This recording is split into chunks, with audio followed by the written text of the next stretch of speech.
नमस्कार दोस्तों। इस पर चर्चा ना हो कि तमिलनाडु के बहुजन समाज पार्टी के यानी बीएसपी के अध्यक्ष आर्मस्ट्रांग की हत्या भारतीय जनता पार्टी महिला मोर्चा की प्रमुख अंजलाई ने कराई थी। इस पर चर्चा ना हो कि उत्तर प्रदेश में भारतीय जनता पार्टी उसके नेताओं के बीच जूतम पैजार हो रही है। इस पर चर्चा ना हो कि तमाम भर्ती परीक्षाओं के पेपर लीक कराने की साजिश में भारतीय जनता पार्टी आरएसएस के लोग शामिल हैं। इस पर चर्चा ना हो कि इस देश के अंदर महंगाई, बेरोजगारी और जमाखोरी करने वाले भाजपा के लोग हैं। इस पर चर्चा ना हो कि देश में भ्रष्टाचार चरम पर ले आए हैं।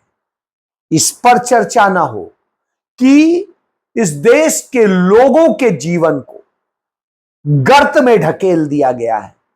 देश की और घर की अर्थव्यवस्था सब बर्बाद हो गई है। इस पर चर्चा ना हो कि यूपीएससी जैसी परीक्षाओं में भी, उसकी संस्था में भी गड़बड़ियां होने लगी हैं, क्योंकि वहां आरएसएस बीजेपी के लोग भर दिए गए हैं और वो धांधली करते हैं।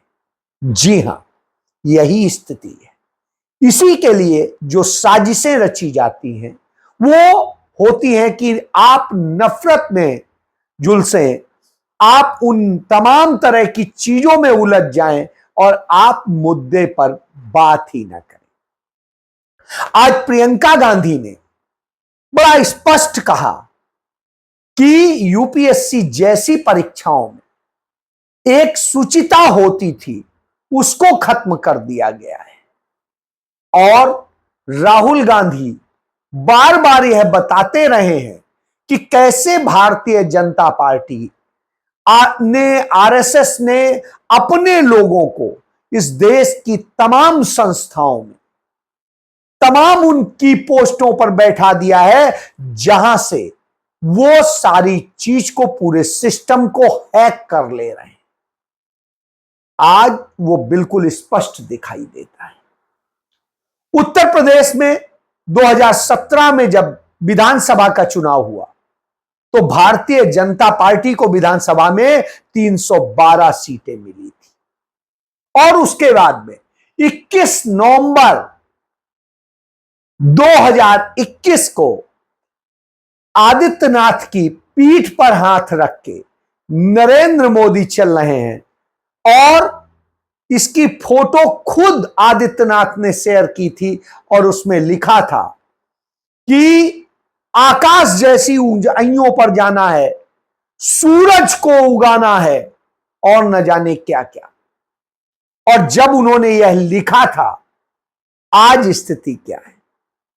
आज हालत यह है कि 2022 में जब विधानसभा का चुनाव हुआ तो 312 सीटों वाली भारतीय जनता पार्टी 255 सीटों पे सिमट गई। और जब लोकसभा का चुनाव हुआ तो 400 पार का नारा देने वाले नरेंद्र मोदी की भारतीय जनता पार्टी 303 से 240 पर आ टिकी।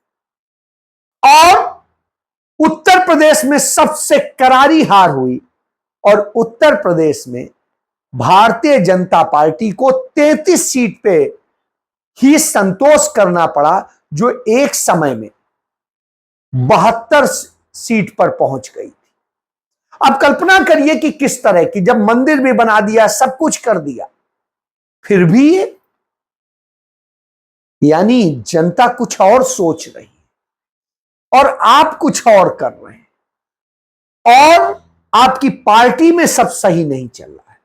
नरेंद्र मोदी जब मुख्यमंत्री हुआ करते थे तो सारा सिस्टम उन्होंने ब्यूरोक्रेट्स को दे दिया था, नेताओं की हैसियत जीरो कर दी थी। वही स्थिति आदित्यनाथ ने नकल की और उन्होंने भी सारे नेताओं को जीरो कर दिया और अफसरों को सारी ताकत दे दी। अब नेता अफसर के आगे गिड़गिड़ाता है।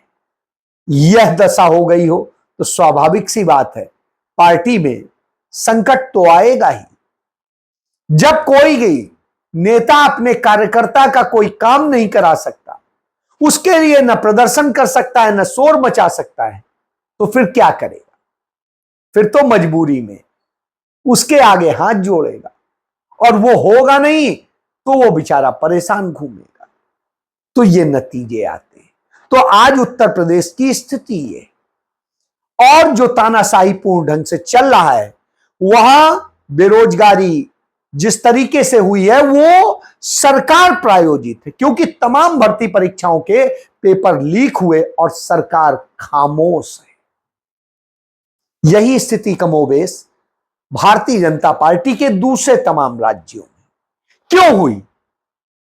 क्योंकि भर्ती परीक्षाओं में हो या तमाम शैक्षणिक संस्थाओं में प्रवेश का हो, उच्च शिक्षा संस्थानों में, उनके लिए जो जो बोर्ड्स बने हैं, जो कमेटियां बनी हैं, जो और परीक्षा के संस्थाएं बनी हैं, वहां से धांधली हो रही है, पेपर लीक हो रहे हैं और तमाम तरह की गड़बड़ियां हो रही हैं। और उन गड़बड़ियों में गुजरात कनेक्शन मिलता है। सबसे बड़ा गुजरात कनेक्शन आज ही मनोज सोनी, जो यूपीएससी के चेयरमैन थे, जो आईएएस आईपीएस की आईएएस की भर्ती करता है, आईएफएस की भर्ती करता है, इनकम टैक्स कमिश्नर से लेके कस्टम कमिश्नर और तमाम सारे उसकी भर्ती करता है, वहां पर उसने इस्तीफा दे दिया। उसकी नौकरी अभी 2029 तक थी और उसका पिछले साल ही चेयरमैन बनाया गया था। क्यों इस्तीफा दे दिया?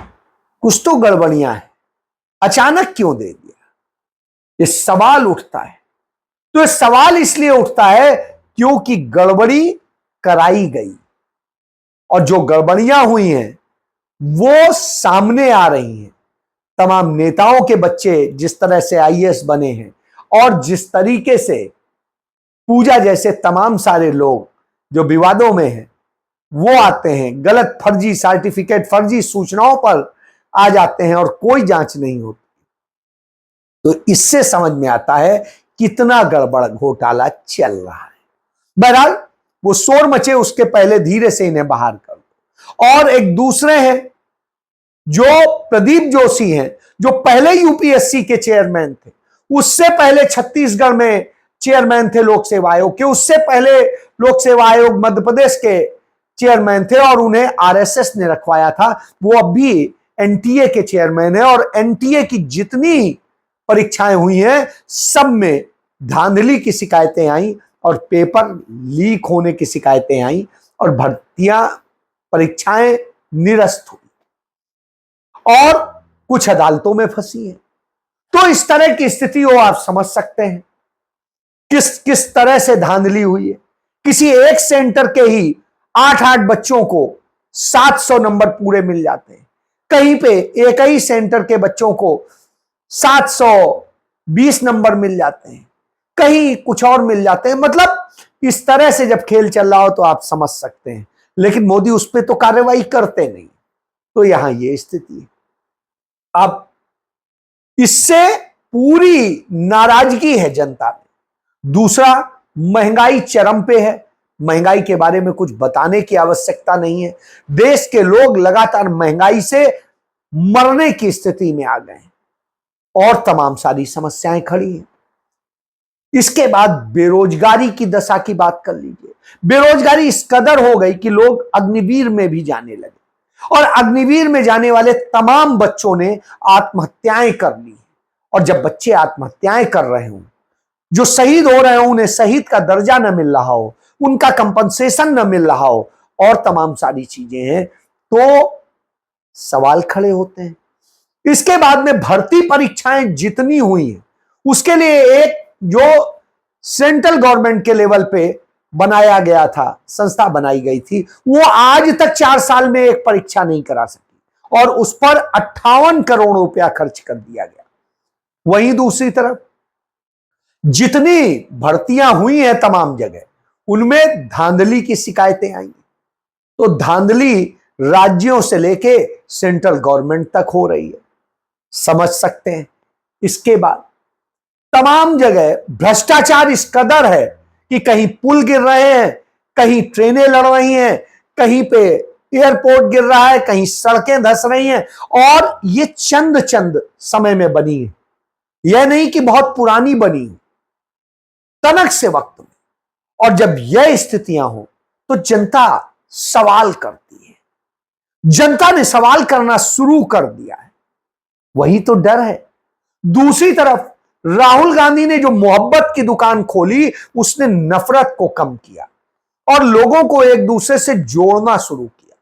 और वो जोड़ने से भारतीय जनता पार्टी की अपनी राजनीति गड़बड़ा गई। उसी कारण से वो अयोध्या हार गए, बद्रीनाथ हार गए और हिंदू धर्म के तमाम केंद्रों पर हुई जहां पर चुनाव हुए, सब जगह हार गए, इसलिए परेशान।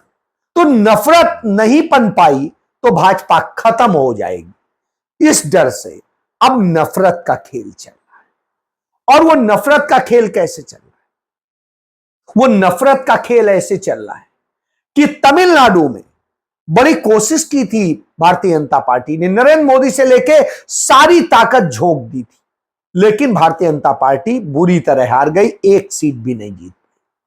तो वहां बहुजन समाज पार्टी के जो प्रदेश अध्यक्ष थे, उनको भारतीय जनता पार्टी की ही महिला पदाधिकारी ने पैसे देकर 10 लाख रुपए देकर मरवा दिया। पुलिस ने उन्हें अब गिरफ्तार कर लिया है, खुलासा हो गया है। भाजपा घबराई हुई है, भाजपा घबराई हुई है। इसी तरीके से कई जगह और भी तमाम साजिशों के खुलासे हो रहे। तब जब यह सब चल रहे हैं, उसी के बीच में अब कैसे जीतेंगे? तो आपको याद होगा पिछले साल नूह में बवाल हुआ था। कब हुआ था? जब वहां ब्रजमंडल की यात्रा निकल रही थी और उसमें जानबूझ के क्रिएट किया गया था, दंगा कराया गया था। तो सरकार प्रायोजित दंगे के कारण जो स्थिति हुई थी, अब उसको फिर से कैसे किया जाए, कैसे वो किया जाए, क्योंकि हरियाणा में चुनाव है, नफरत नहीं फैली तो हरियाणा में कैसे जीतेंगे? इसलिए यह साजिश रची जा रही और सोशल मीडिया पर इस पर बहुत ज्यादा नकारात्मक चीजें परोसी जा रही हैं, लेकिन सरकार खामोश है, समझ लीजिए।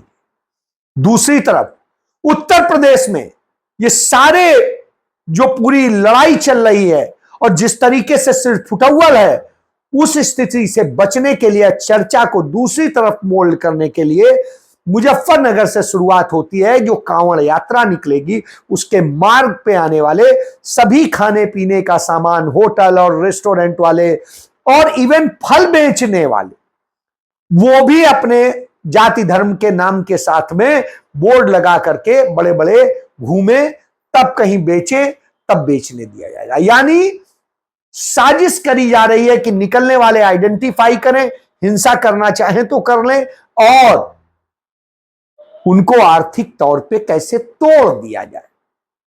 तो ये सारी साजिशें जब होती हैं तो एक शर्मनाक स्थिति पैदा होती। जबकि कांवड़ यात्रा जब निकलती थी तो मुजफ्फरनगर के जब वो मुस्लिम मोहल्ले से निकलती थी तो वहां लोग उनके लिए लंगर लगाते थे, मुस्लिम लोग लंगर लगाते थे। आज स्थिति यह है कि उनको कैसे तोड़ा जाए, उनकी एकता को, इसका काम किया जा रहा है। क्योंकि तमाम हिंदुओं के होटल में मुस्लिम्स काम करते हैं, मुस्लिम्स के होटल में हिंदू काम करते हैं और सभी प्यार के साथ में वहां बिजनेस करते हैं, उनको किया जाए। तो मुजफ्फरनगर से शुरू हुआ, शामली, सहारनपुर होते हुए उत्तराखंड तक हो गया। अब बिहार में, बिहार के बीजेपी के नेता कहने लगे कि इसे बिहार में भी लागू किया जाना चाहिए और यहां पर भी ऐसे ही नेम प्लेट लगवाने का और ये आदेश जारी करना चाहिए। समझ लीजिए, तो ये नफरत फैलाने का खेल है। तब आता है कि आप क्या क्या रोकेंगे।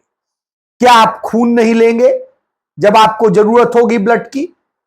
क्या आप बनारसी साड़ी नहीं लेंगे क्या आप लहंगे नहीं लेंगे? क्योंकि फर्रुखाबाद और जो है तमाम सारी जगह पे जहां बनते हैं मुस्लिम कारीगर ही बनाते हैं। क्या आप चिकन के कपड़े नहीं लेंगे? जूते हैं और दूसरे कारोबार हैं जिनमें मुस्लिम्स हैं, तो क्या आप वो नहीं लेंगे? सब लेंगे। लेकिन उनके साथ नफरत पनपा के उनको इस तरह से तोड़ने का काम करेंगे कि जिससे वो गुलामों की तरह रहें, वो नज उठ पाए। क्योंकि वो खड़े होते हैं, जनता खड़ी होती है, वो सवाल पूछती है, तो भाजपा हार जाती है। और जब नफरत खड़ी होती है तो भाजपा जीत जाती है। इसलिए यह साजिश रची जा रही। इसका प्रभाव महाराष्ट्र में भी पड़ता है, इसका प्रभाव झारखंड में भी पड़ता है, क्योंकि दोनों जगह शिव की उपासना के केंद्र हैं। इसलिए इसको और ज्यादा पनपाया जा रहा है, क्योंकि सावन आ गया और सावन के बाद में इन तीनों राज्यों में चुनाव होने। तो साजिश को समझिए और जान लीजिए कि किस चीज से आपका ध्यान भटकाने के लिए ये पूरे कर्म किए जा रहे हैं। यही भाजपा आरएसएस का वास्तविक दिमाग है और ये वही कर रहे हैं। जय